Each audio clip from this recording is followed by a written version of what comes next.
नमस्कार मित्रों, क्या आप तैयार हैं इस वित्तीय वर्ष चालू वित्त वर्ष यानी कि 2025-26 उन सशक्त बदलावों के लिए जो आपके जीवन को बदल सकते हैं। हाँ मित्रों, यह लागू हो चुका है 1 अप्रैल से। इन नियमों के बारे में जानकर न कि आप सिर्फ अपने वित्तीय फैसलों को और स्मार्ट बना सकते हैं, बल्कि ये बदलाव आपकी ज़िंदगी को और भी आसान और सुरक्षित बना सकते हैं। उन बदलावों के बारे में आपको इस वित्त वर्षीय में वित्तीय सफलता की ओर ले जाएंगे। तो तैयार हो जाइए, हम जानेंगे आज इस वीडियो में 1 अप्रैल 2025 से जो 20 बड़े बदलाव जो हर भारतीय को जानना ही चाहिए। Every Indian must know. तो आज की ये वीडियो बहुत ही खास है, क्योंकि इसमें मैं कवर करने जा रहा हूँ 1 अप्रैल 2025 से हमारे देश में जो 20 बड़े बदलाव हो रहे हैं। और मैं आपको कहूँगा कि ये वीडियो आखिरी तक अवश्य ही देखें, क्योंकि चाहे आप नौकरी पेशा में हो, पेंशनर हो, स्टूडेंट हो या बिजनेसमैन हो, किसी व्यवसाय में हो, व्यापार में हो या हमारे स्पोर्ट्स पेंशनर ही हो, इन बदलावों का सीधा असर आपकी जेब, आपकी बैंक अकाउंट और आपकी रोजमर्रा की जिंदगी पर पड़ने वाला है। तो आइए बिना वक्त गंवाए हम जानते हैं इस फाइनेंशियल ईयर 25-26 आ चुका है, जो हमारे जीवन में किस प्रकार फाइनेंस और बहुत कुछ गहरा असर इम्पैक्ट देने वाला है। अगर आप पेंशनर हैं, जो हमारे स्पोर्ट्स पेंशनर होते हैं, इसको सुधार के लेकर टैक्स के बदलाव जानिए। उन तमाम नियम रूल हैं जो बदलाव हो चुके हैं, उनमें सिग्निफिकेंट चेंज आ चुके हैं। तो पहला बदलाव जो है आयकर सीमा में बदलाव, changes in income tax limits. यह आपके लिए सबसे बड़ी खबर, खुशखबरी हो सकती है। सभी सैलराइज एम्प्लॉय के लिए एक बेहतरीन खबर है, ग्रेट न्यूज है। नई आयकर नियमों के तहत अब 12.75 यानी कि 12.75 लाख तक की 12.75 लाख तक की आय पर कोई टैक्स नहीं लगेगा, जो कि पहले 7.5 लाख की सीमा थी, खत्म हो गई है। अब आपको बड़ी राहत, ग्रेट रिलीफ मिली है। और यह स्टैंडर्ड डिडक्शन जोड़कर की गई गिनती यानी कि सैलराइड क्लास और पेंशनर को बड़ा फायदा इसमें मिलने वाला है। जो दूसरा पॉइंट है 8वीं वेतन आयोग का शुरुआत, लॉन्च ऑफ 8th पे। जो हमारे प्रिय स्पोर्ट्स पेंशनर हैं, डिफेंस पेंशनर हैं, वो अभी तक जान चुके होंगे कि 8th CPC का गठन फॉर्मेशन हो चुका है और अब कर्मचारियों के वेतन, सैलरी में सुधार, इम्प्रूवमेंट होने वाला है और पेंशन में भी होने वाला है। और इसकी प्रक्रिया शुरू हो चुकी है और जल्द ही आपकी सैलरी में, पेंशन में हाइक दिखने वाली है। जो तीसरा बदलाव है यह है न्यू पेंशन स्कीम, जिसे अब UPS, जो कि एक क्रांतिकारी बदलाव के रूप में देख सकते हैं, revolutionary change in pension system है। मित्रों, यह जानिए कि केंद्र सरकार के कर्मचारी, सेंट्रल गवर्नमेंट एम्प्लॉय के लिए एक ऐतिहासिक हिस्टोरिकल चेंज आ गया है। दोस्तों, सरकार ने नया कदम उठाया है। अब 1 अप्रैल से NPS की जगह UPS यानी कि यूनिफाइड पेंशन स्कीम लागू होगी। इसका मतलब क्या है? इससे अब केंद्र सरकार के कर्मचारी को आखिरी वेतन, जो लास्ट पे है, उसका 50% पेंशन मिलेगा। और जो लोग पहले से NPS के तहत रिटायर हो चुके थे, उन्हें भी वन टाइम विकल्प मिलेगा UPS में आने का। यह बदलाव भविष्य के लिए स्थिरता का वादा करता है। जो रक्षाकर्मी, डिफेंस पर्सनल के सभी पुराने ओल्ड पेंशन स्कीम में जो चल रहे थे, कम से कम अभी तक उसी तरह से वो चलेगा। यानी कि डिफेंस पेंशनर के लिए, डिफेंस पर्सनल के लिए UPS NPS कुछ नहीं है, वो UPS में ही चल रहे हैं, अनटच्ड है। चौथा बदलाव है UPI नियमों का बड़ा फेरबदल। UPI के लेन देन में बदलाव, जैसा आप देख ही पा रहे होंगे कि आप अलग अलग ऐप के द्वारा UPI ट्रांजैक्शन ही कर रहे हैं। आज ऐसा आकलन है, भारत में पूरे विश्व का सबसे उत्तम यह प्रणाली है, जो कि करीब 95% लोग UPI के थ्रू ट्रांजैक्शन कर रहे हैं। अब आपके अगर आपका बैंक अकाउंट से जुड़ा मोबाइल नंबर पुराना है या बंद है, डीएक्टिवेट है, तो आप उससे यूपीआई ट्रांजैक्शन कर रहे हैं तो सावधान हो जाइए। ऐसे नंबरों को बैंक्स और एनपीसीआई बंद कर देंगे। तो अगर पिछले 12 महीने से आपने यूपीआई का इस्तेमाल नहीं किया है तो यूपीआई आपका अकाउंट को डीएक्टिवेट कर देगा। तो जल्दी से जाकर अपना नंबर अपडेट कर लीजिए। कहाँ? जहाँ आपका अकाउंट है, बैंक के ब्रांच में जाकर, और यूपीआई दोबारा एक्टिवेट कराइए। यह यूनिफाइड पेमेंट इंटरफेस का उपयोग करने वाले के लिए एक चेतावनी है। यदि आपका यूपीआई निष्क्रिय नंबर, इनएक्टिव नंबर से जुड़ा है तो 1 अप्रैल के बाद वह यूपीआई लेन देन जो ट्रांजैक्शन है रोक दिया जाएगा। अपने डिटेल्स को अपडेट करवाएं, नहीं तो आपको फिर से रीएक्टिवेट करना पड़ेगा। तो मैं तो यही कहता हूं सदैव कि अपडेट रहें, स्टे अपडेटेड और जुड़े रहें, स्टे कनेक्टेड। जहां से कुछ जानकारी मिल रही है जुड़े रहें। 5वां बदलाव है बैंक खाता सक्रिय रखें। Keep your bank account active. क्या आपका बैंक खाता जो है एसबी अकाउंट है या करेंट अकाउंट है, जो भी जिस किस्म का भी जिससे आप ट्रांजैक्शन करते थे, बेकार पड़ा हुआ यानी कि डोरमेट हो गया। डोरमेट का परिभाषा यह होता है कि पिछले 2 साल से आपने कोई भी ट्रांजैक्शन नहीं किया जिसमें अगर कोई इंटरेस्ट क्रेडिट हो रहा तो यह काउंट नहीं होता है। असली काउंटिंग है उसके डेबिट का। कोई पेनाल्टी भी कट हो रहा तो वो नहीं काउंट होगा, आपके द्वारा की हुई डेबिट यही काउंट होता है। तो ध्यान रहे 1 अप्रैल जो कि बीत चुका, खाते निष्क्रिय हो जाएंगे, इनएक्टिव अकाउंट हो जाएंगे, उन्हें ब्लॉक कर दिया जाएगा, पार्शियल फ्रीज भी कर दिया जा सकता है। लेकिन चिंता की कोई बात नहीं है। आप केवाईसी कर लें, यानी कि आप अपने ब्रांच में आधार कार्ड का ओरिजिनल और जीरोक्स लेके जाइए, पैन कार्ड का ओरिजिनल और जीरोक्स लेके जाइए, और एनेक्सचर बी एक फॉर्म देंगे 2 पेज का, बड़ा ही सिंपल होते हैं। उसमें जो स्टार मार्क है मैंडेटरी वाला वो कम से कम जरूर कर लें। और आपका सिग्नेचर भी अगर चेंज हो चुका है तो एसएस फॉर्म बोलते हैं, वहाँ आप लेटेस्ट अपना फ़ोटो दे दीजिए और सिग्नेचर भी अपडेट ज़रूर करा लीजिए, जिससे आपका अकाउंट रीएक्टिवेट हो जाएगा। और अगर 20 लाख तक ही आपके अकाउंट में ट्रांजैक्शन होता है प्रति वर्ष तो 10 साल तक, अगले 10 साल तक आपको केवाईसी करने की भी आवश्यकता नहीं पड़ेगी, क्योंकि केवाईसी का जो नॉर्म्स है आरबीआई ने तय किया है 10 साल होते हैं बिल्कुल लो रिस्क, जिसमें अधिकतर लोग आते हैं। मीडियम रिस्क है जिसके 8 साल हैं, और हाई रिस्क हैं जो 2 साल में ही करने होते हैं। तो मुझे उम्मीद है हमारे पेंशनर बंधु अधिकतम जो हैं वो लो रिस्क में आते होंगे, 10 साल में एक बार करते होंगे। तो इस प्रकार आप जरूर ही अपना केवाईसी करा लें। 6ठा बदलाव जो है एफडी, जो फिक्स डिपॉजिट होता है, तमाम तरह के हम आरडी कराते हैं, इस पर टीडीएस की सीमा बढ़ गई है। खासकर वो बुजुर्ग लोग जो सीनियर सिटीजन हैं, 60 से ज़्यादा हैं, तो उनके लिए तो यह सचमुच एक खुशखबरी है।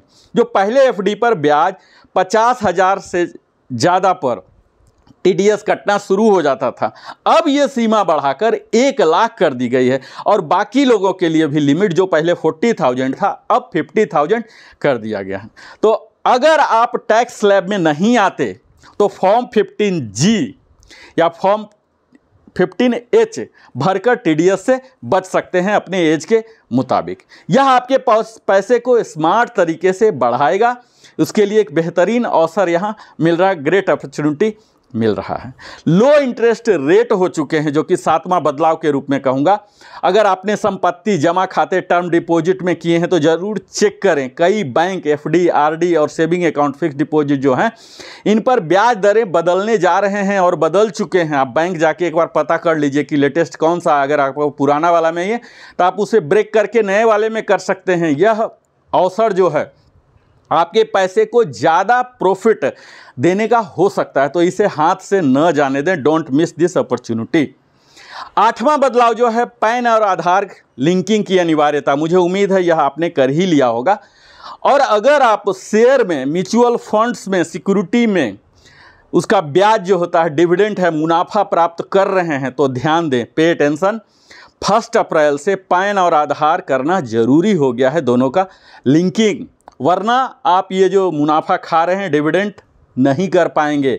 तो आज ही अपने डिटेल से लिंक कर लें आधार पैन को। बड़ा ही सिंपल, 1 मिनट में आप मोबाइल से भी कर सकते हैं, सिस्टम में बैठ के भी कर सकते हैं। जो 9वां बदलाव है वह है कैपिटल गेन टैक्स लेकर। कैपिटल गेन टैक्स क्या है? जहां भी आप कोई प्रॉपर्टी बेचते हैं और उसको वहां कुछ आमदनी आपकी हो रही है शेयर से ही या म्यूचुअल फंड से ही, तो इंटरेस्ट के तहत नहीं आता, ये कैपिटल गेन टैक्स में आते हैं। तो यहाँ पर इसके जो नियम हैं ये सख्त हो गए हैं। टीडीएस दरें जो हैं यहाँ बढ़ने वाली है, और अगर आपका पैन आधार लिंक नहीं है तो आप टैक्स रिफंड का दावा भी नहीं कर पाएंगे। तो जल्द से जल्द अपनी जानकारी अपडेट कर लें। 10वां बदलाव जो है डीमैट और म्यूचुअल फंड के लिए है। वहाँ केवाईसी आपको करने की ज़रूरत है। आप सोचेंगे कि मेरा तो बैंक में एसबीआई अकाउंट में है ही केवाईसी, आपको अलग से, क्योंकि म्यूचुअल फंड जो हैं ये अलग एजेंसी मैन कर रही है, डीमैट अकाउंट अलग एजेंसी मैन कर रही है, वहाँ भी आपका केवाईसी होना है, चाहे ई केवाईसी कराइए या उन्हें फॉर्म भेज के। तो अगर आप डीमैट अकाउंट या म्यूचुअल फंड में निवेश करते हैं तो 1 अप्रैल से उसका केवाईसी करा लीजिए, मैंडेटरी है। और अगर आपने अभी तक नॉमिनी नहीं दिया, या स्पाउस या अपने संतान या जिसको भी चाहते हैं नहीं किया, तब भी आपका खाता ब्लॉक हो सकता है। इसे अपडेट करके अपना निवेश स्वयं सुरक्षित करें। 11वां बदलाव जो है बैंक खाते में न्यूनतम बैलेंस से लेकर है कि कम से कम आपको न्यूनतम बैलेंस, इतना स्ट्रिक्टनेस बढ़ा दी गई है 1 अप्रैल से। जो खाते न्यूनतम बैलेंस के नियम को, मिनिमम बैलेंस रूल को फॉलो नहीं करेंगे, उन पर जुर्माना भी, पेनाल्टी भी लगाया जा सकता है। तो अगर आप सेविंग अकाउंट में मिनिमम बैलेंस नहीं रखते तो अब आपको चार्जेज देने पड़ सकते हैं। तो इसके लिए सावधान रहें कि आपके जगह के मुताबिक जो भी है उतना आप मेंटेन करें। लेकिन यदि आपका अकाउंट जो है सैलरी पैकेज में है या पेंशन पैकेज में है या किसी भी गवर्नमेंट स्कीम से जुड़ा हुआ, अक्सर जो रेगुलर सोर्स ऑफ इनकम वाले होते हैं कहीं न कहीं कारपोरेट पैकेज में होते हैं, तो उनके लिए मिनिमम बैलेंस का प्रावधान नहीं होता है। तो आप सुरक्षित हैं बशर्ते आप किसी पैकेज के तहत हैं। तो यह आप कोशिश करें कि आप किसी पैकेज में, जहां भी एलिजिबिलिटी है आपका, उस पैकेज के थ्रू अपने अकाउंट को कन्वर्सन जरूर ही करा लें। जैसे हमारे स्पोर्ट्स पेंशनर डीएसपी करवाते हैं, डिफेंस पेंशनर ऑलरेडी अलग अलग, आर्मी ने भी सबका अलग अलग पैकेज होता है, उसके तहत तो कराते हैं, जिसमें उनको और तमाम किस्म की सुविधाएँ भी दी जाती हैं। और अन्य खातों के लिए जो नहीं ये सब पैकेज में आते हैं, उनके लिए यहाँ ध्यान जरूर देने की ज़रूरत है। और कुछ ऐसे अकाउंट हैं जैसे सैलरी अकाउंट, जनधन अकाउंट या स्टूडेंट अकाउंट जैसे कुछ हैं जहाँ जुर्माना नहीं लगेगा, वहाँ इन्हें वेव किया गया है मिनिमम बैलेंस चार्ज। तो उसके हिसाब से ये आप अपना देख लीजिए कि कहाँ आपका अकाउंट है, रूरल है, अर्बन है, मेट्रो, उसके हिसाब से मिनिमम बैलेंस अलग अलग बैंक ने तय किया है। तो आप अपने बैंक के उस शाखा में जाकर ज़रूर पता कर लीजिए कि वहाँ कितना मिनिमम बैलेंस है, नहीं तो आपको चार्जेस देने पड़ सके। जो 12वां बदलाव है वह है विदेशी शिक्षा पर टैक्स छूट में इजाफा, increase in tax assumption for foreign education.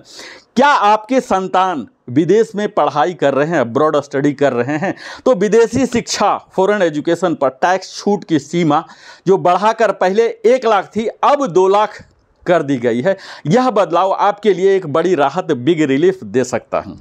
13वां बदलाव है एलपीजी सिलेंडर की कीमतों में बदलाव, change in LPG cylinder prices. LPG cylinder की कीमतें हम हर महीने वैश्विक तेल दरों, ग्लोबल ऑयल प्राइसेस के आधार पर संशोधित होगी, और यह 1 अप्रैल से निर्णय लिया गया है। इन कीमतों में उतार चढ़ाव, फ्लक्चुएशन आप देख सकते हैं, इसीलिए सिलेंडर के लिए तैयार रहें, बी प्रिपेयर्ड। इसमें प्राइस बढ़ भी सकता है, घटने की तो बड़ी कम ही उम्मीद है, बढ़ सकता है। तो इस पर एक नज़र रखें, कीप एन आई, क्योंकि घरेलू और कॉमर्शियल सिलेंडर दोनों में यहाँ बदलाव हो सकते हैं। अगर कॉमर्शियल होते हैं तो होटल में जाके खाना ये भी महंगा हो सकता है। तो तैयारी ज़रूर रखें, आपके बजट पर असर पड़ सकता है।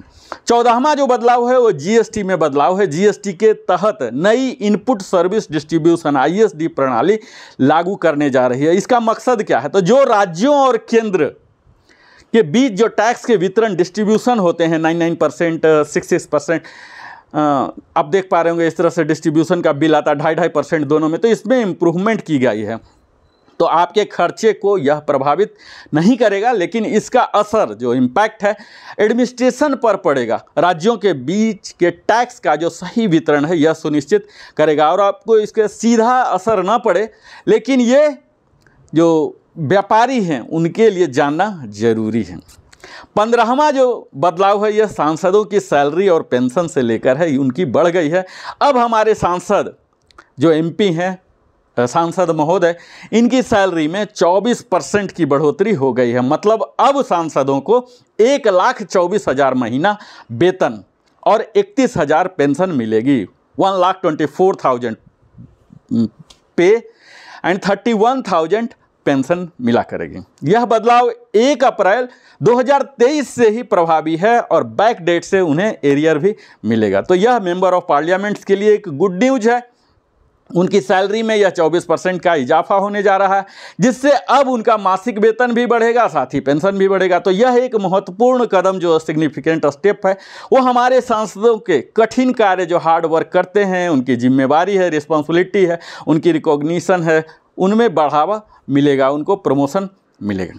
16वां जो है बदलाव हुआ है सरकारी प्रमोशन नीति में बदलाव, गवर्नमेंट प्रमोशन पॉलिसी में बदलाव। अब उनके performance related, performance based promotion है, उनकी प्राथमिकता दी जाएगी। यानी कि किस तरह से वो प्रोडक्टिव रहते हैं, कितने टारगेट को मीट करते हैं, ये तमाम पैरामीटर्स पर ही उन्हें प्रमोशन देने का प्रावधान किया जाएगा, जो कि कई डिपार्टमेंट में पहले भी चल रहा है। अब इसका सख्ती से अनुपालन होने वाला है। 17वां बदलाव है EPFO, जहां नॉमिनी अपडेट करना अनिवार्य हो गया है। नॉमिनी अपडेट नहीं होने से आपके लिए तो मुश्किल होता ही है, आपके पीछे जो छूट गए हैं उनके लिए मुश्किल हो जाता है, और उस संस्था के लिए भी मुश्किल हो जाता है कि करेक्ट आदमी को कैसे आइडेंटिफाई किया जाए। उसके लिए कई बार अपिट लेना पड़ता है, कई तरह की तमाम समस्याएं हो जाती है उसको आइडेंटिफाई करना, फैमिली ट्री से करो, लीगल हेयर करो। तो इससे बेहतर है कि नॉमिनी को पहले ही दे दिया जाए, कि सरकार या संस्था की गलत इरादे नहीं, आपके पैसे को नहीं लेना चाहती है, उस पैसे को दिलाने के लिए बड़ा ही कष्ट करना पड़ता है। इसीलिए बेहतर है कि आप नॉमिनी अपडेट कर लें। EPFO में यह मैंडेटरी हो गया है। ITR फाइल करना भी आसान हो गया है, जो अगला बदलाव है। इसकी बड़ा ही सिंपल, जब वेबसाइट में जाएंगे इस वर्ष, अभी अगर आपका फॉर्म 16 जनरेट हो गया तो निश्चित है आप ITR फाइल करेंगे। जो अगला बदलाव है यह रियल इस्टेट के इन्वेस्टर्स के लिए है। नया प्लेटफॉर्म तैयार किया गया है, जिसमें ध्यान दिया गया कि छोटे निवेशक जो हैं इसके सीधे स्टॉक मार्केट में निवेश सरल बनेगा। यूजुअली हम प्राइमरी मार्केट में नहीं करते हैं, सेकेंडरी के थ्रू जाते हैं, लेकिन अब एक छोटे निवेशक भी सीधा उसमें इंटर कर सकते हैं। इस तरह से पोर्टल में प्रावधान इस वर्ष से कर दिया गया है। जो अगला बदलाव है, बीमा क्षेत्र में बड़े बदलाव किए गए हैं। इंश्योरेंस सेक्टर में, जहां हेल्थ और टर्म इंश्योरेंस खरीदना अब और आसान हो गया है, मल्टीपल चैनल्स हो गए हैं, ऑनलाइन हो गए। तो 1 अप्रैल से होने वाले ये बदलाव आपके जीवन को प्रभावित करने वाले हैं। इसीलिए इन 20 बदलावों के लिए आप तैयार रहिए और अपने वित्तीय फैसला, जो आपके फाइनेंशियल डिसीजन है, वो समझदारी पूर्वक स्मार्ट डिसीजन लीजिए। मेरा तो सदैव कहना यही होता, समझदार बने, बी स्मार्ट, सूचित रहें, स्टे इन्फॉर्म्ड और आगे बढ़ें, मूव फॉरवर्ड। तो दोस्तों, ये थे वो महत्वपूर्ण 1 अप्रैल 2025 से बदलाव जो आए हैं, जो आपके जीवन को प्रभावित कर सकते हैं। अब जब इन बदलावों के बारे में पूरी तरह से आप जानते हैं, तो समय है इनका स्मार्ट और सटीक उपयोग करना। अपने वित्तीय भविष्य को सुरक्षित और सशक्त बनाने के लिए इन बदलावों को समझें, अपनाएं और बढ़ें। और अगर आपको यह जानकारी लगी हो उपयोगी, तो इस वीडियो को लाइक और शेयर करना न भूलें। और अगर आपने अभी तक इस चैनल को सब्सक्राइब नहीं किया है लिविंग हैप्पीली को, तो मेरा विनम्र निवेदन है अवश्य ही सब्सक्राइब कर लें, ताकि किसी भी महत्वपूर्ण जानकारी को आप न भूलें। और अगर एक क्विक रिवीजन के रूप में मैं बताना चाहूँ, तो सबसे पहला क्विक फटफट कर देता हूँ आपको ये 20 बिंदु को। न्यू पेंशन स्कीम इम्प्लीमेंट हो गया है। डिफेंस के लिए ओल्ड पेंशन ही रहेगा, जो OPS है वही रहेगा। UPI ब्लॉक हो जाएगा इनएक्टिव नंबर्स के लिए। KYC मैंडेटरी है बैंक खातों के लिए, नहीं अगर आप KYC कराते हैं तो ये फ्रीज हो जाएगा। हमारे सांसद महोदय के सैलरी और पेंशन में हाइक हो गया है। FD और TDS में छूट मिल गई है। ब्याज दर जो है, इंटरेस्ट रेट अलग अलग, वो चेंज हो गए हैं। पैन आधार लिंकिंग मैंडेटरी हो गया है। कैपिटल गेन के रूल्स बड़े ही सख्त हो गए हैं, टाइटन हो गए हैं। डीमेट और म्यूचुअल अकाउंट फंड जो आप करते हैं, वहाँ भी KYC आपको अलग से करना है, नॉमिनेशन भी देना है।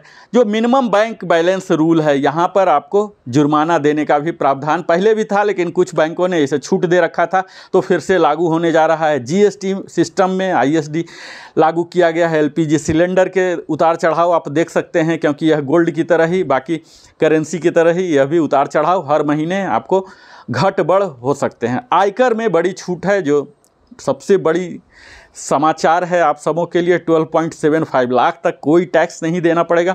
विदेश में शिक्षा, जो double tax assumption on foreign education, यहाँ 2 लाख तक कर दी गई है। 8th पे कमीशन शीघ्र ही आने वाला है, जिसका अप्लीकेबिलिटी 1 जनवरी 2026 से है। तो उम्मीद की जा रही है कि उसी दिन से हो जाए या कम से कम समय में, क्योंकि अभी तक जो परंपरा रही है 2 साल 3 साल तक हो गए हैं। तो इस बार उम्मीद है कि समय से पहले गठन हो गया है।